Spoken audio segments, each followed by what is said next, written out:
যাবো এমআই যাবো না, কি করবে? আর কি ভাই, কি সমস্যা?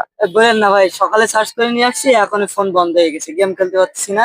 এই র্যাঙ্কের ভিতরে ছিলাম, এখন মাইনাস খেয়ে যাবো। কি ফোন ইউজ করেন ভাই যে সকালে চার্জ দিয়ে আপনার দুপুর পর্যন্ত চার্জ থাকে না? আমার একটা ডিভাইস আছে, সারাদিন চালাই ভাই।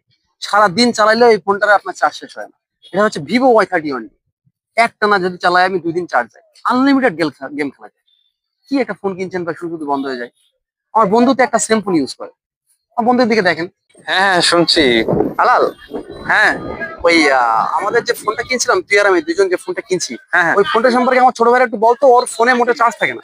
আচ্ছা, আমি একটু পরে তোমাকে ফোন ব্যাক দিচ্ছি, ঠিক আছে? আমার এক বন্ধু ডাকছে, তো আমি হচ্ছে ওর সাথে একটু কথা বলে তোমাকে জানাচ্ছি। ও, আমরা যে ওই Y31D কিনছিলাম, হ্যাঁ হ্যাঁ যেটা, হ্যাঁ, ওই হ্যাঁ। ফোনটা সম্পর্কে একটু বলতো, ওর ফোনে মোটে চার্জ আচ্ছা থাকে। আচ্ছা, এই ফোনটাতে ও তুই যার কথা বলছিলি, ও আচ্ছা আচ্ছা ভাই, এইটা হচ্ছে তোমার 7200 mAh এর ব্লু ভোল্ট ব্যাটারি রয়েছে, হ্যাঁ। যেটা দিয়ে তোমার গেম 11 ঘন্টা গেম খেলতে পারবা। ইউটিউবে ভিডিও দেখলে 27 ঘন্টা পর্যন্ত একটানা ইউটিউবে ভিডিও দেখতে পারবা। এবং যদি গুগল ম্যাপ ইউজ করো, সেক্ষেত্রে 14 ঘন্টা পর্যন্ত গুগল ম্যাপ ইউজ করতে পারবা।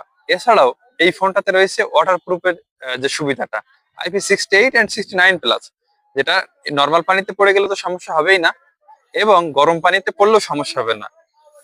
এছাড়াও রয়েছে অরিজিন ওএস, যেটা দিয়ে স্মুথলি ফোনটা একেবারে লোকাল এরিয়াতে গেলেও নেটওয়ার্ক সুবিধা ভালো থাকবে। এটা হচ্ছে ভিভো Y31D।